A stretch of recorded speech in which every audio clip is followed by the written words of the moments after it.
Los periodistas de nuestro país se acostumbraron a que sus entrevistas deben ser basadas en el amarillismo, en la tendencia, en las falsas narrativas, pero más que todo, en hacer preguntas que vayan en contra del gobierno nacional, del gobierno del presidente Gustavo Petro. Esos periodistas que buscan por medio de sus preguntas negativas que posiblemente las respuestas sean respondidas de la misma manera, es decir, de forma negativa en cuanto a lo que preguntan, en cuanto al gobierno nacional del presidente Gustavo Petro. En una de las últimas entrevistas que mostró la W en su sección de Par en Par, se encontraba allí el expresidente Ernesto Samper en compañía de dos periodistas de esta casa. Allí se encontraba Lucas Pombo y Joana Fuentes. Sin embargo, Lucas Pombo es uno de esos periodistas que no ha dudado de a poco mostrar cuál es su tendencia política y sobre todo del lado de quien se inclina.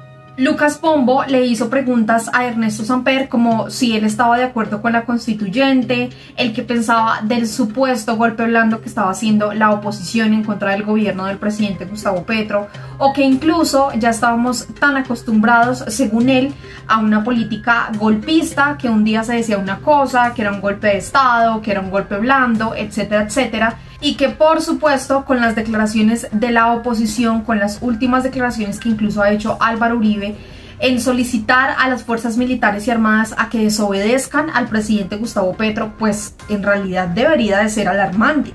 Por esto, a pesar de esa pregunta amarillista y tendenciosa que le hizo Lucas Pombo sobre qué pensaba del gobierno nacional, Ernesto Samper fue contundente y le dijo que la oposición que en este momento tiene nuestro país es realmente denigrante, que no sirve prácticamente absolutamente para nada y que adicional esa oposición solamente sirve para romper quórums, para no debatir, para incluso hacer falsas acusaciones a través de redes sociales y por supuesto dejó claro cuál es su posición frente al uso de las redes sociales en el ámbito político. Adicional a esto, también mencionó allí en esa entrevista en vivo que él incluso está mucho más a favor de las políticas del presidente Gustavo Petro que de las políticas del entonces presidente Iván Duque.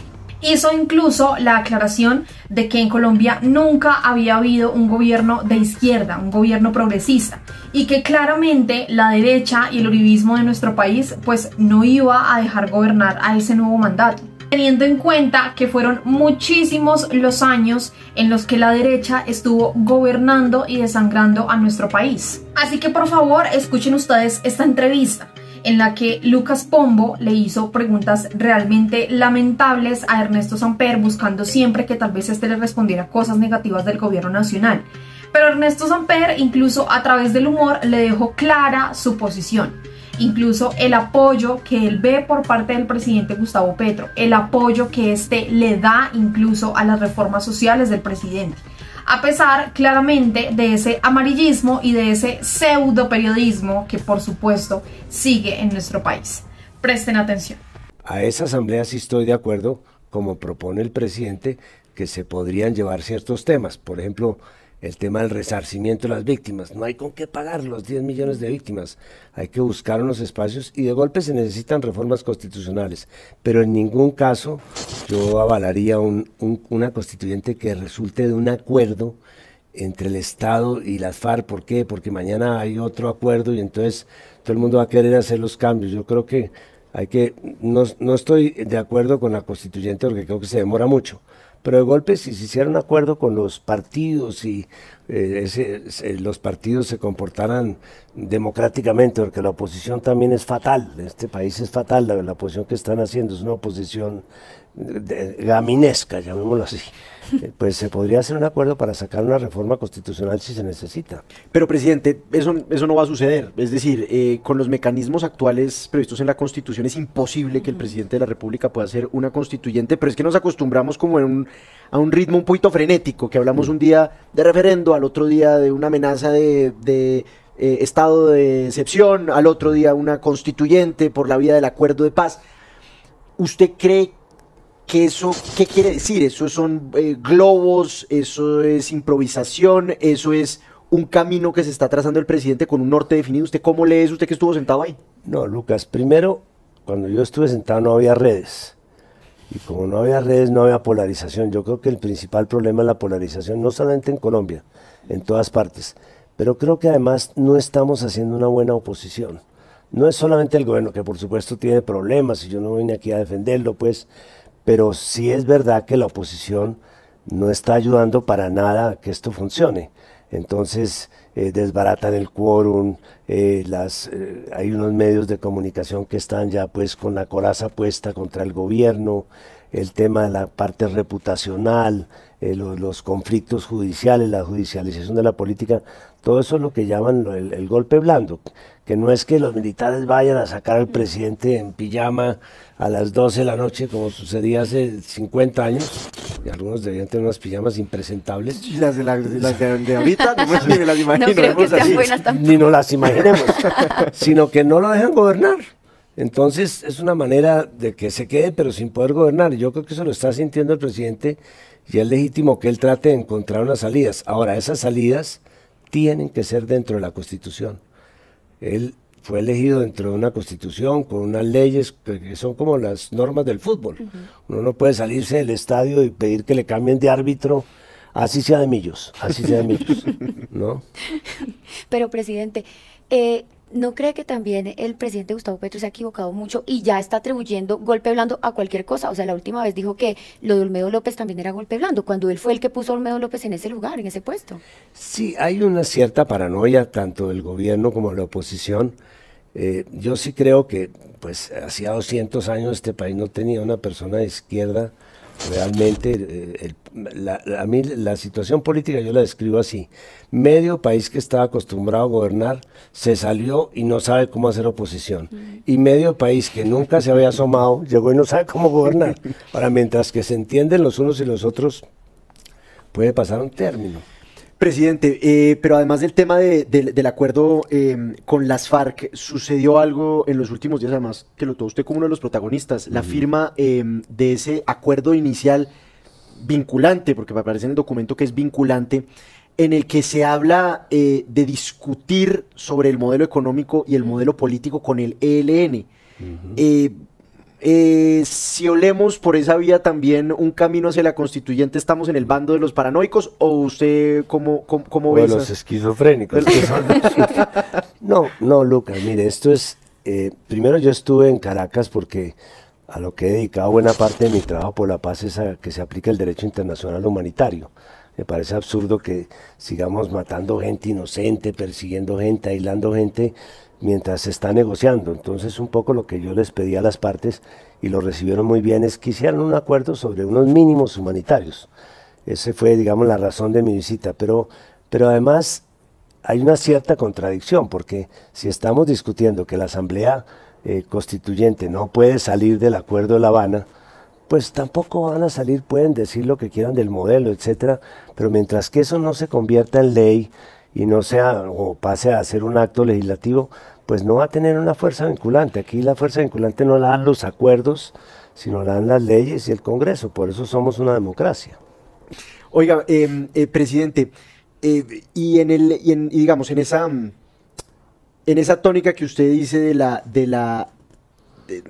balance del gobierno del presidente Petro, un tema que le critican muchísimo es la ejecución, una cosa, digamos, que habla mucho, ejecuta poco. Sí. Usted fue presidente de la República, a usted le tocó ejecutar.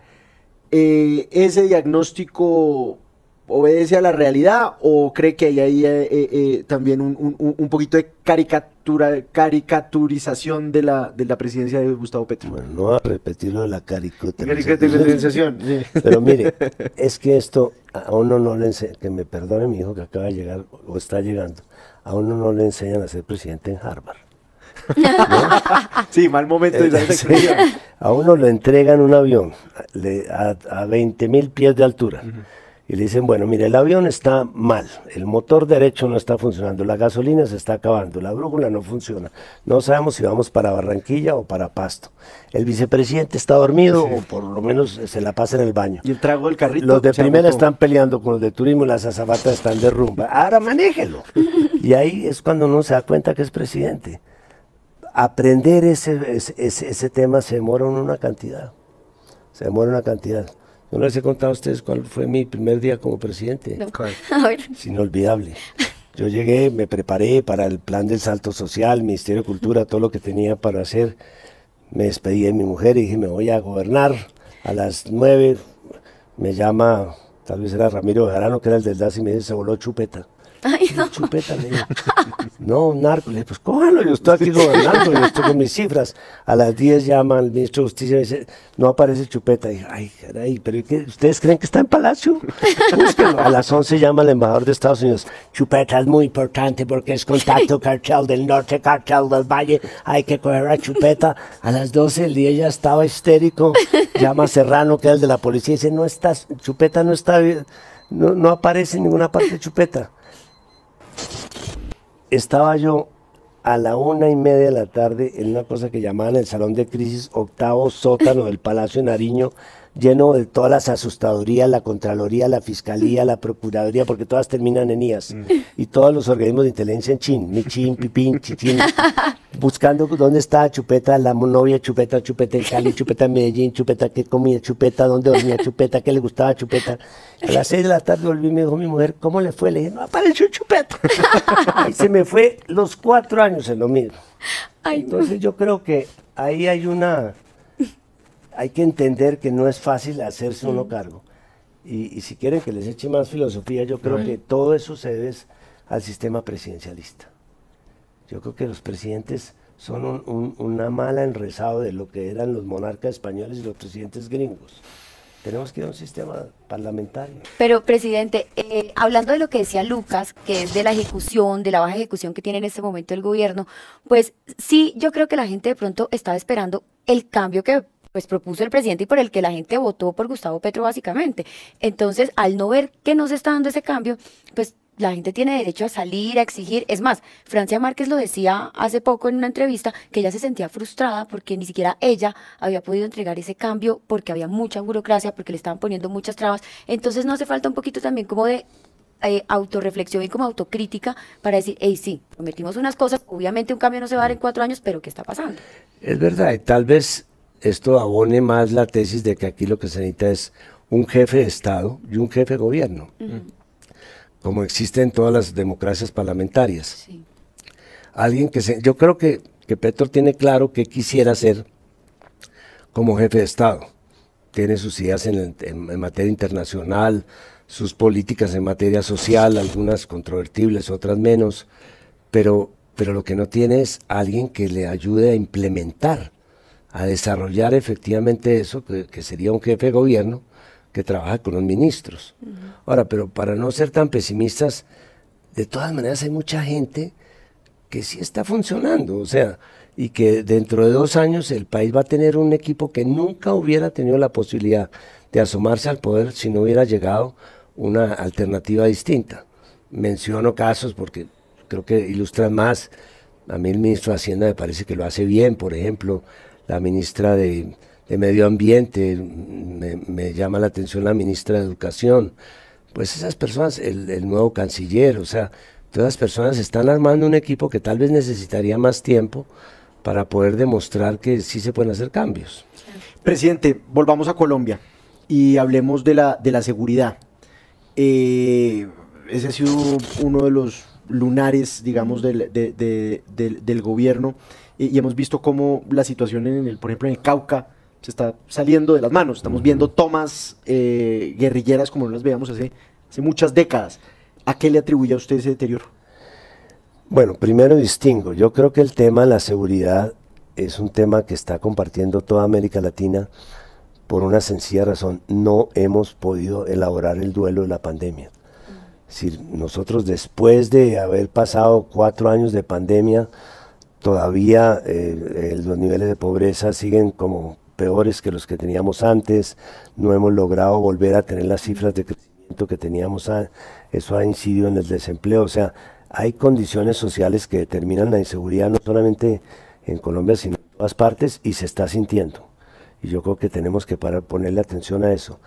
El caso de Colombia es que fue muy importante el acuerdo de paz con las FARC, y es muy importante el acuerdo de paz con el ELN, pero este país tiene muchos incendios, no solamente el de las FARC, el de ELN tiene muchos pequeños incendios, y en eso le hallo la razón al presidente cuando dice que estos incendios de alguna manera están conectados por cómo se han generalizado las fuentes de enriquecimiento ilícito en el país.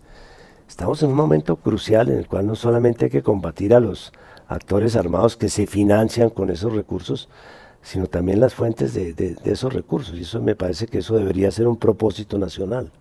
Pero, presidente, ¿no cree que está apoyando un poco esa política de paz total que ha propuesto el gobierno? O sea, obviamente la intención de hacer una paz total pues es buena, pero en cuanto ya, cuando vamos al terreno, a la implementación, ¿no cree que ahí ya se están equivocando? No, yo lo que creo es que no puede uno hablar de que hay 20 o 25 focos de un incendio y pensar que con apagar el del edificio central queda solucionado el tema. Este país está en conflicto desde hace 50 años y me parece que hay que encontrar una estrategia que bien sea a través del sometimiento, que no se debe descartar, por supuesto que donde hay gente que quiere seguir en el conflicto tiene que ser combatida por las Fuerzas Armadas, pero también el que quiera entregarse o el que quiera hacer un tránsito y desmovilizarse, que creo que hay mucha gente también que lo puede hacer. Eso supone una estrategia que puede ser un poco caótica, pero que finalmente tiene que dar resultado porque se apagan todos los focos. ¿Usted habla con el presidente Petro? Muy poco.